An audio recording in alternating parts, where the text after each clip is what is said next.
Aquí y ahora, para una conversación entre amigos y colegas, auspiciada por PAG Law, especialistas en Venture Capital, tenemos a Marcus Dantus y Juan Pablo Capello.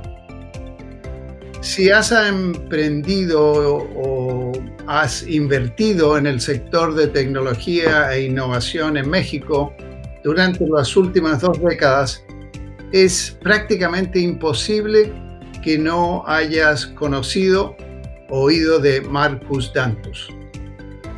Si has encendido la televisión en México recientemente, lo más probable es que lo hayas visto como el nuevo tiburón en el programa Shark Tank México.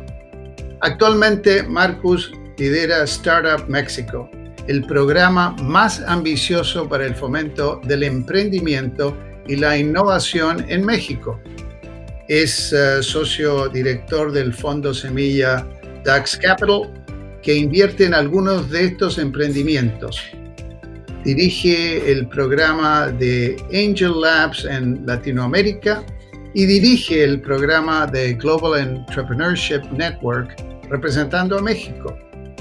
Marcus sigue comprometido a fomentar el emprendimiento, la competitividad y la innovación en México como académico, como inversionista, consejero y mentor en más de 50 empresas.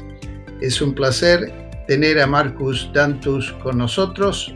Lo dejamos con Juan Pablo Capello, socio fundador y presidente de PAG Law, auspiciadores de este podcast. Marco, muchas gracias por acompañarnos. No, hombre, al contrario, gracias por la invitación y gusto saludarte.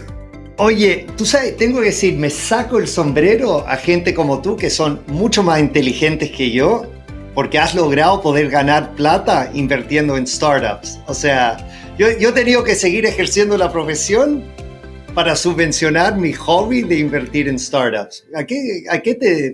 ¿Cuál es la receta del éxito en el caso tuyo? A ver, son varios. En primer lugar, no estoy de acuerdo con lo de la inteligencia. En segundo lugar, tú eres mi ídolo en la inversión de tus primeros startups. Claro. En tercer lugar, he ganado plata en algunos y en otros no. Sí. Por supuesto, o sea, no hay una receta. Pero pues yo personalmente me fijo en 4 cosas, ¿no? Me fijo en que el emprendedor resuelva un problema con diferenciación, importantísimo. Sí. Segundo, me fijo en que sea un equipo ético lo más completo posible con el que puedo trabajar. Sí. Tercero, me fijo en que los pueda ayudar, o sea, que yo tenga los contactos y el conocimiento para ayudarlos en lo que están haciendo, porque no tengo los contactos y el conocimiento en todos los temas. Correcto. Y cuarto, en el tipo de deal, en donde veo que es un deal en donde, aunque nos vayan, o sea, es como el póker, ¿no? Claro. De pot odds contra la apuesta que estás haciendo, y si vale la pena, la tomo. Sí.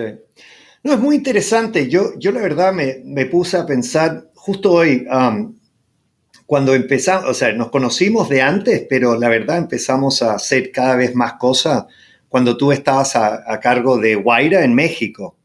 Y claro, recién, hace un par de días, entrevisté a Gonzalo Martín Villa, que te manda muchos saludos, que era igualmente dentro de Telefónica el Wayra Man. O sea, eso me causó mucha gracia que dentro de Telefónica, como no querían llamarle CEO o gerente general, y le pusieron el título de Wayra Man. Bueno, estaba peor el que le seguía, que era Aitor Goyonochea, que era el Wayra Boy. Eran como Batman no me digas, no, eso eran como Batman y Robin. Eso, yo no puedo creer, güey. Qué horror, güey. El Wayra Por eso Boy. me encanta hablar con gente como tú, o sea, que hemos estado en esto hace tantos años, que siempre salen anécdotas como esa.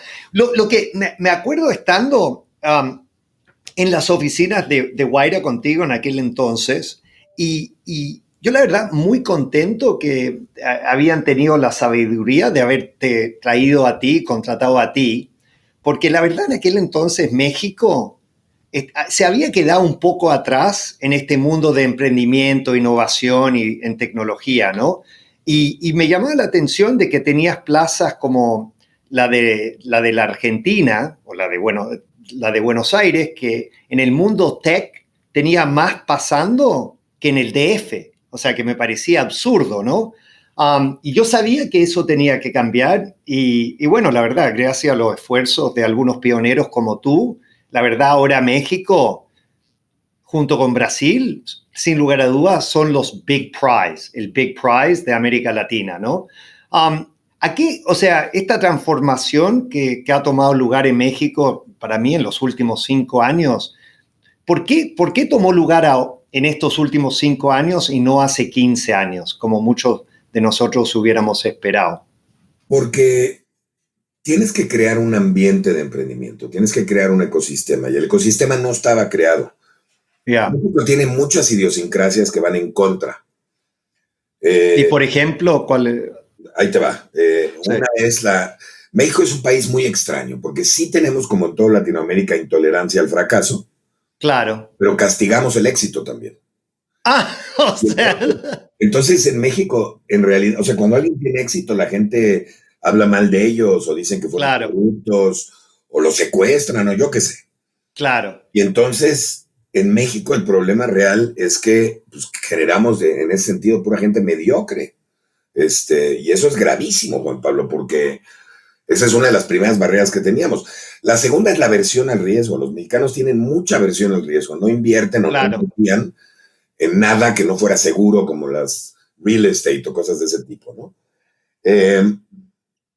Tercera, pues tienes un país, ahí nos parecemos mucho a Latinoamérica, pero creo que sí tenemos el récord, somos ultra corruptos, hay una impunidad brutal en el crimen.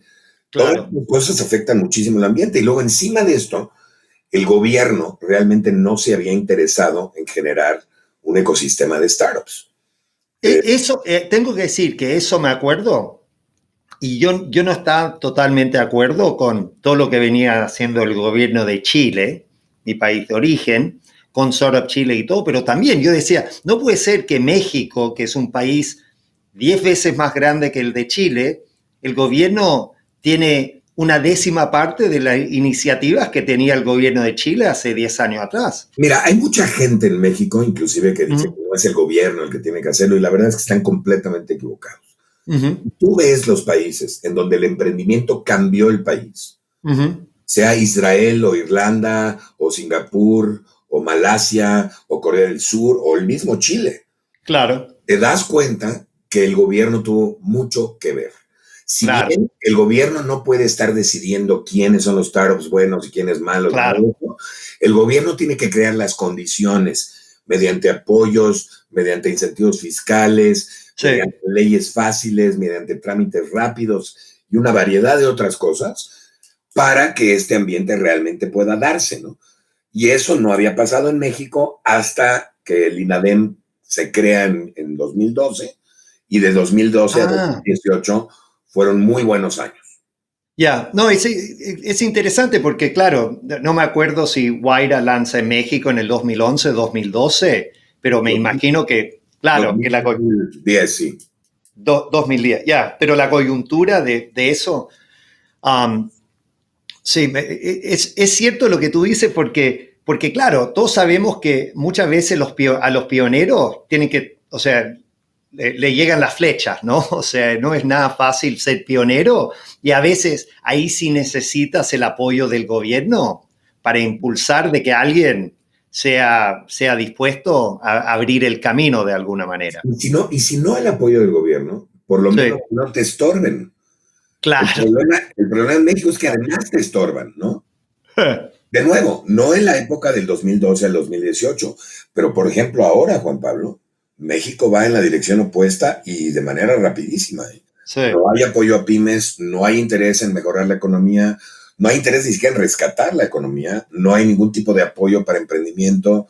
Este ecosistema de continuar así se va a pagar.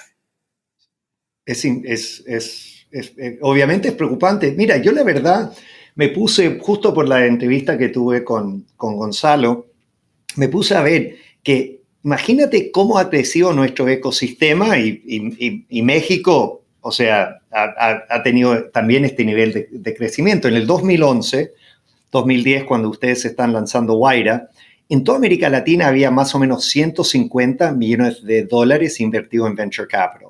El año pasado era 3.4 miles de millones de dólares. O sea, un aumento de 32 veces en menos de 10 años.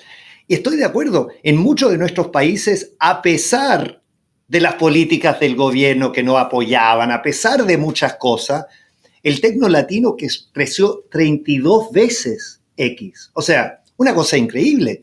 Pero ahora que SoftBank, que era el motor del acelerador de alguna manera de mucho de ese crecimiento en los últimos 2 años, para mí está saliendo de la película, o sea, por los problemas que están teniendo en Japón. En gran parte gracias a WeWork. Claro, bueno, por ejemplo, exacto. Pero y ahora, obviamente, con esta virus corona y por los cambios que obviamente están creando ciertas oportunidades para las compañías disruptivas, ágiles y de tecnología, pero estoy de acuerdo contigo, estoy preocupado por lo que tú dices, por el ecosistema en México de tecnología e innovación, pero también a lo largo de la región. Juan Pablo, si tú crees que tú estás preocupado, si te pusieras en mis zapatos un ratito, entenderías lo que es preocupación de verdad. Tú sabes que las aceleradoras, las grandotas como Numa, como Wayra inclusive, ya cerraron en México. O sea, realmente está empezando a destejerse todo esto que habíamos logrado, ¿no? Sí. Tengo que decir de que la verdad, una de las cosas que sí me viene preocupando en los últimos 10 años es, claro, que el crecimiento ha sido tan brutal año tras año. O sea, imagínate en el año 2017 duplicó la cantidad de plata invertida en el tecno latino y en el 2018 volvió a duplicar. Y en el 2019 volvió a duplicar una vez más. Pero claro, o sea, todos sabemos que esa curva no se puede mantener para siempre. Habrá que ver en el 2020 qué pasa, pero yo te garantizo que va a bajar muchísimo, muchísimo. De hecho, entre los fondos mexicanos, incluyendo el nuestro, pues básicamente el acuerdo es que no vamos a invertir en empresas nuevas ahorita, vamos a guardar algo de dinero para follow-ons, para las empresas que ya tenemos. Y la verdad, esto va a cambiar muchísimo, por lo menos los próximos 3 o 4 meses. Y esto va a dejar muy poco tiempo para invertir en empresas nuevas si es que se invierte en empresas nuevas, ¿no? Yo, para que sepas mi nivel de desesperación y de ansiedad por lo que está pasando en México, por primera vez en mi vida, estoy pensando ya irme. No me digas, bueno. No soy la única persona. Hay muchísima gente que lo está pensando. La verdad es que está muy difícil la situación económica. No sé si has visto la gráfica del Economist, pero de todos los países del mundo que ellos evalúan, México es el último lugar, el que más va a bajar en economía. Sí. Eso no lo había visto, por Dios. Fíjate. Somos también, para que sepas, en el coronavirus, de los países afectados, el último lugar en las pruebas que se han hecho de coronavirus. ¿Y eso tú crees porque el gobierno se está haciendo el de la vista gorda? Cada quien lo puede interpretar. Mi interpretación es que no quieren realmente transmitir la situación real, pero esto es gravísimo. Nuestro crecimiento de casos y de muertes va más rápido que Estados Unidos. Y esto sin contar las cuentas reales, ¿no? Claro. No, qué duro. Tener el sistema de salud que tienen ustedes. Claro. Y hay un tema que, o sea, tratando de pensar de dónde puede venir el apoyo que nos hace falta, tanto en México como en todas nuestras plazas. Siempre he sentido que los grupos económicos locales, los grupos industriales, la verdad se han quedado en general fuera del campo de batalla. O sea, a mí lo que me ha sorprendido es que sí, has tenido unos corporativos como Telefónica, valientes, recientemente en México, Cemex Ventures, está haciendo algunas cosas, tiene sus iniciativas. Tuve la suerte de hablar con el gerente general de Cemex Ventures y muy interesante y una muy buena claridad de de lo que está pasando. Pero hay que reconocer que el 99.9% de los grupos industriales de nuestros países fuertes no están interesados, no se han conectado con este mundo de emprendimiento e innovación. Yo te voy a decir una cosa, yo creo que si lo aprovechamos bien y lo utilizamos bien, toda la pandemia por la que estamos pasando, no solo de salud, sino económica y política, yo creo que puede ser un catalizador para que los corporativos y las empresas grandes se den cuenta de que o alientan a las pymes y a los emprendedores, o se van a quedar sin poder de compra en consumidores, y eso va a ser gravísimo, ¿no? Claro, porque sí, eso me hace pensar, uno de los quotes, de los dichos que más me gusta y que me parece tan relevante en estos días, es este refrán de que hay décadas que nada pasa y hay semanas que décadas pasan. Y cuando ves el nivel de penetración de e-commerce, por lo menos en los Estados Unidos, y me parece en América Latina es la misma tendencia, que en los últimos 10 años el nivel de penetración de e-commerce subió del 5 al 15%. Y en las últimas 8 semanas del 15 al 26%. O sea, en 8 semanas ha habido la misma nivel de penetración que vivimos 10 años para tener. Los 10 años anteriores tuvimos que Hay muchas cosas que se están haciendo. Sí. E-commerce es una de ellas. Pero todo lo que es teleescuelas, teletrabajo, telemedicina. Claro. Todo ese tipo de cosas, pues obviamente se van a acelerar. La digitalización de las empresas yo creo que también se va a acelerar, porque tienes que ponerte a pensar que las empresas los agarró a muchas por sorpresa. Sí. No tenían ni siquiera a su gente con buen internet o buena máquina en casa para poder seguir laborando, ¿no? Y esto pues tiene que acelerar una transformación digital muy fuerte. Hay los servicios de logística, imagínate cómo están. Sí. Todo el mundo está recibiendo paquetes de todas las cosas, no solo de comida, claro, de compras, de lo que sea, ¿no? Entonces hay industrias a las que obviamente les está yendo mucho mejor que otras, pero esto no quita el que va a haber una recesión muy fuerte, el que va a haber un problema económico serio, y el que el 70% de las pymes, por lo menos en México, están en riesgo de quiebra. Claro. Sí, y hablando un poco de eso, o sea, el emprendedor en México, muy distinto a los emprendedores en el resto de América Latina, y dejando de lado Brasil, ¿no? De habla hispana, por lo menos en México tienen un mercado grande, ¿no? Pero hay muchos emprendedores que están pensando en buscar, o sea, expandir hacia otros mercados justamente por los desafíos muy importantes que están enfrentando en México. He escuchado como la estrategia de la Alianza del Pacífico, donde emprendedores algunos están pensando ir en Colombia, Chile, Perú. Hay otros emprendedores que están mirando más hacia los Estados Unidos, algunos pocos que piensan en Brasil. ¿Qué consejo tú le estás dando a los emprendedores que están, tú sabes, buscando otros mercados? Mira, yo creo que tienes que actuar local pensando global, es una frase que a mí me gusta mucho. Sí. Y yo creo que antes de salir a otros mercados, a menos que tengas realmente una innovación espectacular a nivel mundial, es muy difícil que seas triunfador en un mercado que no es el que conoces de entrada.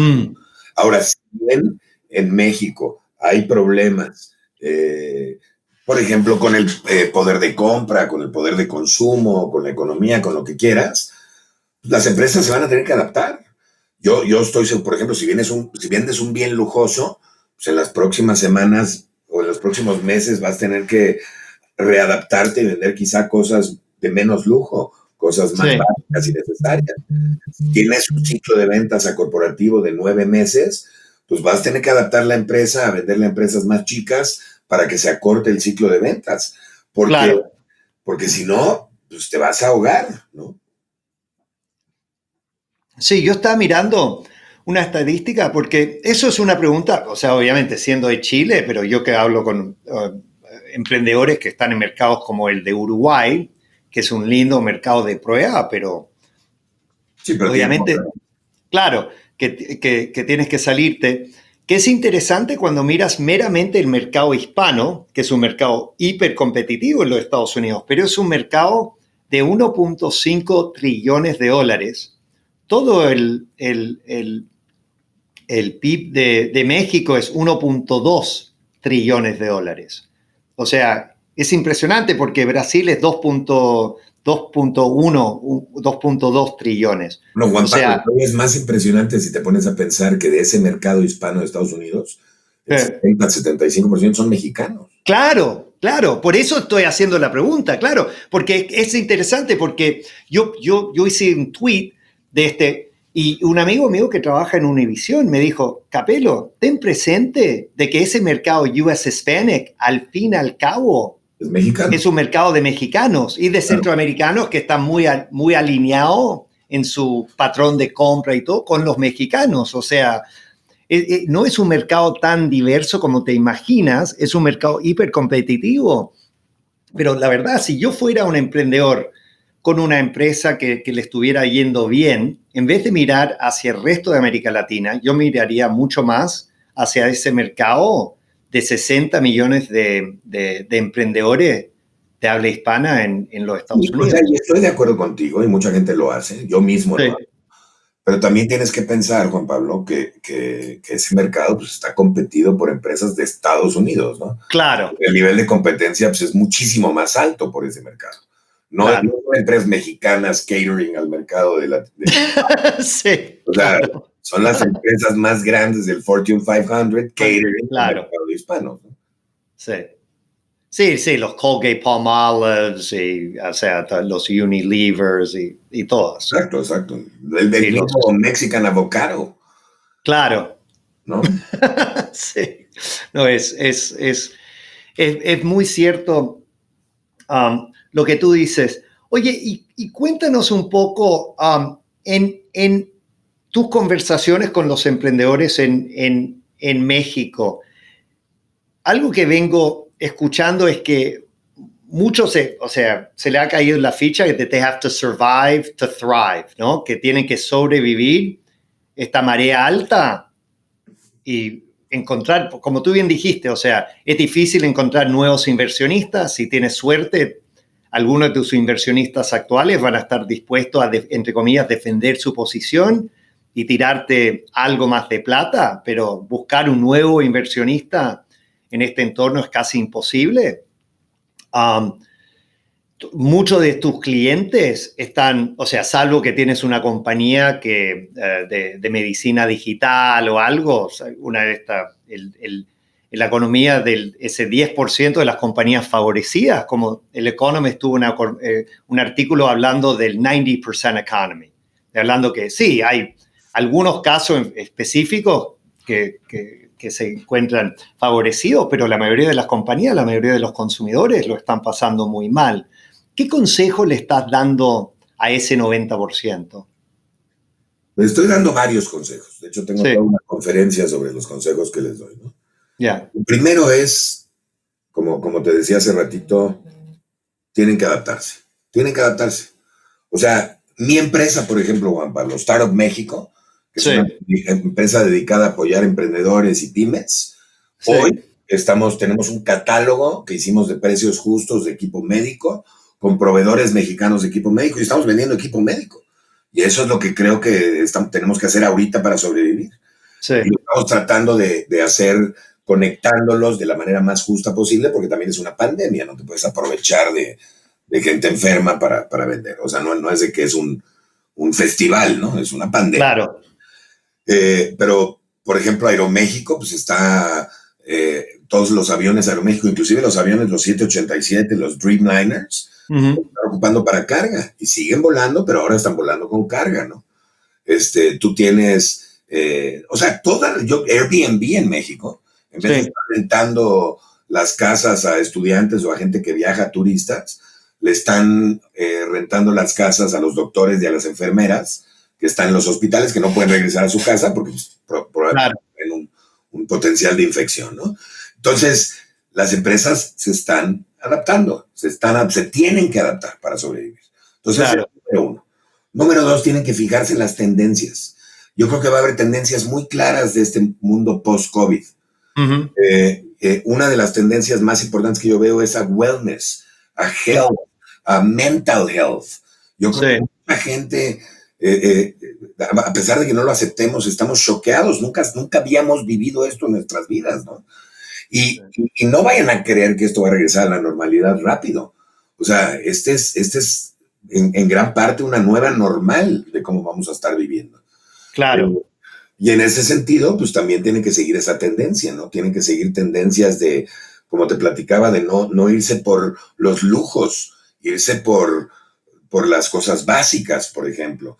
Tienen que seguir tendencias del tipo de industrias que están creciendo y ganando, ¿no? Como la farmacéutica, todo lo que se entrega a domicilio, todo lo que te decía de tele, lo que sea, la tendencia de transformación digital y digitalización, todo el mundo virtual, por ejemplo. Claro. Ya no va a estar viajando, pero entonces con realidad virtual puedes organizar un viaje, por ejemplo, o un evento, o una reunión con tus amigos. El tercer consejo que les estoy dando son 4. El tercer consejo que les estoy dando básicamente es cuiden el flujo efectivo. Claro. Así de fácil. Las empresas, las utilidades para una empresa son como el agua. Tú puedes vivir sin agua unos días y no te mueres. Pero el flujo de efectivo es como el aire. Sí. Te acaba el aire y te quedan un par de minutos de vida. Entonces tengan mucho cuidado con su flujo de efectivo. Gasten menos, hagan deals con los que ya tenían contratos para cambiar el contrato, traten de no recortar tanto al personal, pero ponerlo a trabajar en cosas que generen más dinero, etcétera, etcétera, acortar sus ciclos de ventas, etcétera.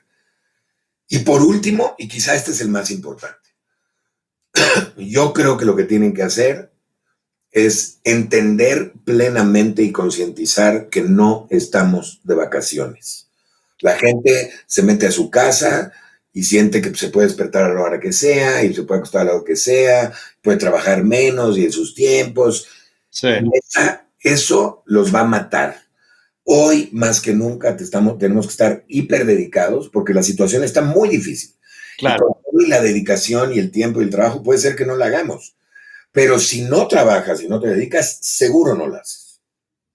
Sí. Estoy totalmente de acuerdo contigo. Lo que no te vas a acordar, pero una vez hace 8 o 9 años me tiraste un comentario y lo que me encanta es, o sea, cuando tú cantas tus verdades, ¿no? O sea, de verdad habla, pero como decimos en Chile, a calzón quitado. Y me acuerdo una vez, yo a veces, no sé, peco de ser un poco politically correct y hice, no sé, un comentario acerca del... Estás en Estados Unidos, hay que serlo. Claro, hay que ser un poco más así, ¿no? Y tú dijiste... Yo estaría en la cárcel ya si viviera allá. Bueno, por lo menos estando en Miami, tú puedes ser un poco más latino que en el resto de los Estados Unidos. Pero me acuerdo que yo hice un comentario como, no, qué pena que en Silicon Valley todavía no están prestando atención al tecno latino, a las compañías buenas de la región. Y tú dijiste, Juan, la mayoría de nuestras compañías no sirven. Y no sirven porque están apuntando hacia el top 1% de nuestros países y no le están solucionando problemas de la vida real a la gente, a la masa crítica de los consumidores en nuestra región. De ahí empecé a prestar atención y es cierto que en aquel entonces el 80% de los proyectos que yo veía eran proyectos como semi de lujo para la gente más adinerada, que hacía sentido en que muchos de los emprendedores que están detrás de esos proyectos era gente que había estudiado en los Estados Unidos, estaban tratando de montar una especie de copycat en la región y la verdad la mayoría de esos proyectos no prosperaban. O sea, obviamente tiene algunas excepciones como Mercado Libre, etcétera, que arrancó como un copycat y el día de hoy es mucho más que un copycat y vale más que eBay, ¿no? Claro. Pero ¿te parece que también a todo esto emprendedores tienen que empezar a get back to basics y empezar a replantear sus proyectos para que realmente están resolviendo los problemas Todo el tiempo un emprendedor exitoso de entrada tiene que fijarse en el problema. Claro. ¿Qué problema va a resolver? ¿Y cuánta gente tiene ese problema? Y conforme te vas subiendo en la pirámide económica, hay menos gente que resuelve el problema, que quiere la solución, y conforme te vas bajando, desgraciadamente en nuestros países, pues hay mucho más gente. Tú tienes que entender que el 60 y pico % de la población mexicana es pobre. De hecho, hay niveles de pobreza extremos en un porcentaje bastante alto hasta abajo. Entonces, ¿qué les vas a vender? Lujos. Claro. Esta gente tiene que comer, que tener agua limpia, tiene que ahorrar agua, tiene que ahorrar dinero, tiene que bancarizarse, tienen un chorro de posibilidades ahí para poder ayudar a esa población. Sí. No, y tengo que decir que yo, de verdad, más allá de... O sea, es gracioso porque a pesar del crecimiento en el monto invertido en el tecno latino en los últimos años, yo la verdad he sentido que el ecosistema nuestro ha estado bastante estancado. Justamente... Pero es que acabas de tocar el punto clave y te voy a explicar a qué me refiero. Sí. Nosotros podemos crear los ecosistemas que lo que quieras. Sí. Pero no hay salidas financieras. Eso. Todo se inhibe. Todo. Claro. ¿Por qué? Porque yo no invierto mi dinero en tu proyecto para que a ti te vaya bien y vivas feliz. A final de cuentas, yo invierto mi dinero en tu proyecto porque quiero un retorno. Y la única manera de generar ese retorno es a través de salidas financieras. Ahora, hablemos del caso de México. El caso de México, la Bolsa Mexicana de Valores, pues un gran porcentaje de la bolsa es de una sola persona. De hecho, creo que 60% del float de la bolsa es una persona. Entonces, en realidad no es una bolsa de valores, es una especie de cuenta de ahorro, ¿no? Sí. Segundo lugar, tienes mergers and acquisitions. Y en nuestros países la realidad es que hay muy poco mergers and acquisitions o fusiones y adquisiciones de empresas grandes que compren a startups. Esa cultura no se genera todavía. Claro que hay fusiones y adquisiciones, pero a startups no hay. Y entonces, la tercera salida financiera son dividendos. Sí. El problema es que un fondo no puede vivir de dividendos. Claro. No tiene la paciencia, un fondo tiene cierto tiempo de vida, ¿no? Entonces, cuando se acaban las salidas financieras, ahí es donde se viene el problema. Y es por eso que la mayoría de las empresas buscan irse a un lugar como Estados Unidos, claro. No tanto el mercado, sino porque ahí es donde están las salidas financieras, ¿no? Sí, pero lo que hay que... Y aquí sí estás tocando un tema que vengo pensando hace mucho, y me acuerdo en un evento que se llama Punta Tech, un evento grande, seguramente tú has participado, me pidieron hace unos años atrás que... Mitatech. Era claro, y después se cambió a... Es en Punta Mita, pero sí. Exacto, sí. Punta Mita, ya, exacto. Exactamente.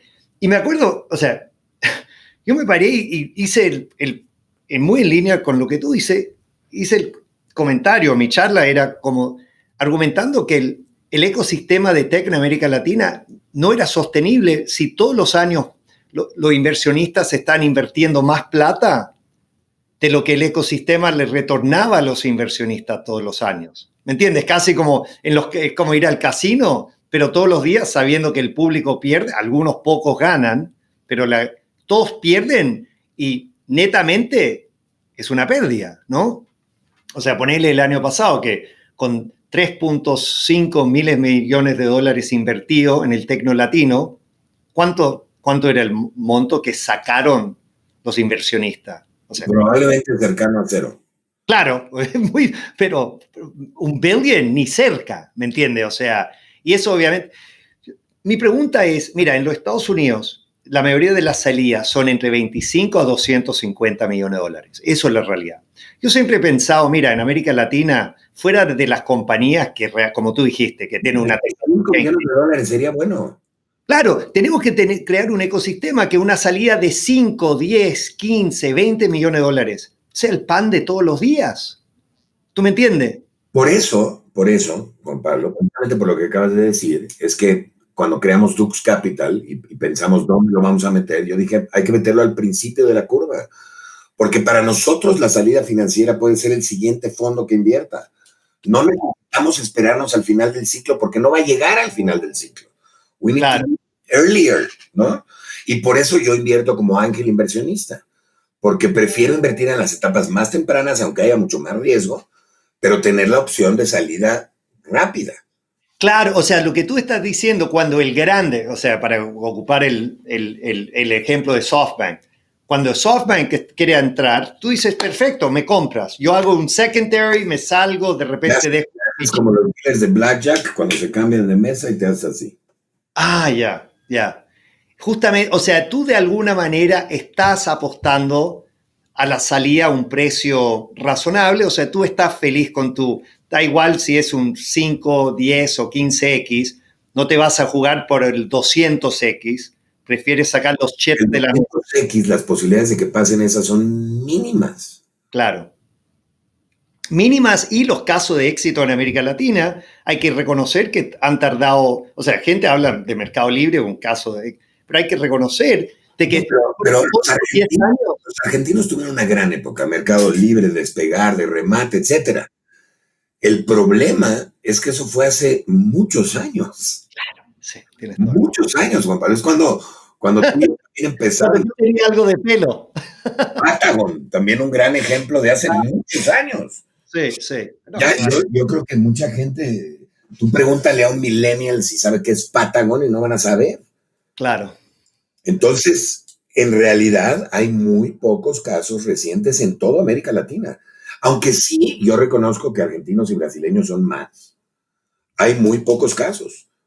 Claro, no, en eso estoy totalmente de acuerdo. Oye, te quería preguntar solamente porque los que no te conocían como un inversionista ángel, etcétera, muchos te llegaron a conocer en Shark Tank en México. Hablemos, tú sabes, en los 5 minutos que nos van quedando, un poco de esa experiencia, cómo te encontraron. O sea, no me cabe duda que hay gente que me encantaría. La realidad es que a mí me ofrecieron entrar a Shark Tank y yo tenía muchas dudas de si quería o no quería. Sí. Por 2 razones principalmente. La primera, y quizá la más importante, pues es un programa de entretenimiento y yo tengo cierta reputación dentro del ecosistema. Claro. Y no quería que se viera manchada por entrar a un programa de este tipo, ¿no? Sí. Por otro lado, pues te estás exponiendo mucho en México. México no es un país con buena seguridad, y para qué quiero que la gente sepa que además... Claro, no quieres seguir fuera del radar. Soy el único Shark que no es multimillonario como los otros Sharks. Claro. Entonces, yo no tengo guardaespaldas y ese tipo de cosas, entonces a mí me daba un poquito de miedo. Pero luego me puse a pensar, Juan Pablo, realmente el beneficio que hace este programa para motivar a la gente a emprender, para motivar a los emprendedores a conseguir dinero, para enseñarles en parte el camino y lo que pasa en realidad, porque lo que pasa ahí es real entre un emprendedor y un inversionista. Sí. Y entonces acepté. Y la verdad es que me ayudó mucho en 2 cosas. Me ayudó mucho a promover el emprendimiento y la cultura emprendedora específicamente en México. Súper importante. También me ayudó a promoverme a mí y a Startup México, de cierta manera, que nos ha ayudado a llegar a muchos más lugares, ¿no? O sea, ahorita, por ejemplo, ya me ha tocado llegar a algún estado en México donde me recibe el gobernador y él me pide una foto, ¿no? En vez de yo pedírsela a él. Y eso es muy simpático porque tienes acceso a otros niveles de repente, ¿no? Sí. No, eso estoy totalmente de acuerdo y la verdad, o sea, he seguido el Shark Tank en distintos países y siempre me da gusto cuando hay alguien que ha estado en las trincheras. O sea, como tú bien dices, hay cierta gente que heredaron plata y han hecho sus buenas transacciones y todo, pero en general son poca la gente, la verdad, que han estado en las trincheras desde un inicio como tú, que realmente traen esa visión mucho más auténtica y mucho más de lo que pasa en esas tempranas etapas del desarrollo de los emprendedores. Sí, en unas semanas voy a tener a uno de los tiburones del Shark Tank en Colombia. ¿A quién? A Alex Torrenegra. Acabo de estar con él en un foro. Ah, sí. Éramos él y yo hablando de Shark Tank. No me digas. Hace 4 días. No me digas, ya. Dile que le mando saludos cuando lo entrevista. Sí, justo está cerrando, no sé, una ronda de capital y vamos a hablar. San Francisco. Pero sí, pero como te digo, me da mucho gusto sabiendo de que gente como tú, porque estoy de acuerdo contigo, parte es que por un tiempo hubo esta brecha entre, para mí, el mundo real de América Latina y lo que veníamos haciendo en el mundo tech. O sea, era como dos mundos casi separados, ¿no? Y estoy de acuerdo que tenemos que hacer todo lo que podamos para inspirar los emprendedores no tradicionales que se lancen y empiecen a también escribir. En pocas palabras, me di lo bueno y lo malo y me gustó más lo bueno. Ya. ¿Y te parece hay otras iniciativas a las cuales alguien como tú o yo nos podemos sumar para tratar de exponer las oportunidades de este mundo de emprendimiento? La verdad, Juan Pablo, yo creo que más bien deberíamos de crear una iniciativa de verdad. Yo me sumo. Yo creo que podríamos juntarnos varias gentes que tenemos la experiencia que tenemos tú y yo desde hace 25, 30 años, claro, de ver el emprendimiento desde que nació, de conocer de Venture Capital, de conocer de todo esto, y deberíamos de juntar algunas gentes y hacer un movimiento real y hablar con el World Bank o con el BID o con algo así y decirles, señores, vamos ya de verdad a impulsar esto, ¿no? De verdad. Yeah. Porque creo que ha habido muchas iniciativas muy buenas que se han quedado cortas. Sí. Yo tengo por ahí mi sueño de que Startup México, de hecho ya abrimos en Brasil, entonces ya tenemos la idea de expandirnos, pero la verdad es que creo que tenemos que hacer, y te lo voy a decir en algo que te va a encantar, creo que deberíamos estarlo haciendo desde Miami. Eso sí me encanta y también entendiendo el porte del mercado hispano en los Estados Unidos, me parece que hay muchísimo más que podamos hacer. Yo traigo una idea padrísima que te la voy a compartir luego. Ok, perfecto. Bueno, tú sabes que yo la camiseta puesta siempre y encantadísimo en colaborar contigo. Oye, yo sé que tienes muchísimo que hacer y no te quiero robar mucho más tiempo. Oye, una última pregunta para concluir. ¿Qué mensaje le quieres pasar a los hinchas del Tecno Latino aquí ahora para que mantengan el optimismo y la fortaleza en estos momentos difíciles? Mira, les voy a dar un mensaje que a mí me encantó la primera vez que lo escuché. Yo soy muy amigo de dos de los sobrevivientes de los Andes. Ah, no me digas. Una historia que estoy seguro que todos los que nos están Claro, todos lo conocemos. Y me acuerdo muy bien, la primera vez que yo entré a su plática, ellos dijeron algo que me impactó muchísimo y que me ha ayudado mucho. Yeah. Y no es un mensaje de optimismo, es un mensaje de realidad. Pero ahí te va. Ellos cuando estaban en la montaña, como al 6º día o 8º día, no me acuerdo en qué día, escucharon que los dejaron de buscar y que ya los daban por muertos. Sí. Y en ese momento les pasó algo muy interesante. They realized, se dieron cuenta de que la supervivencia ahora dependía de ellos. Claro. Y no dependía de que los rescaten. Y entonces se pusieron a trabajar en esa supervivencia. Y creo que ese es el mejor mensaje que le puedo dar a los chavos ahorita. Nadie te va a ayudar. Olvídalo. Depende de ti. Depende de lo que tú hagas. Depende del esfuerzo que le pongas. Depende también de algo de suerte. Pero no esperes una mano de ayuda. Depende ahora de nosotros. Y eso es lo que tenemos que hacer. Oye, amigo, ese mensaje de Tough Love es realmente rodeado en amor. Y muchísimas gracias por haberlo compartido. Amigo, quiero que sepas, mucho de lo que se ha logrado en México y a nivel del Tecno Latino es gracias a pioneros como tú. O sea, me saco Igualmente. Amigo, un abrazo virtual por ahora. Espero poder verte pronto. Seguro, un abrazo. Este fue otro programa de Aquí y Ahora, auspiciado por PAG Law, especialista en Venture Capital. Hasta pronto.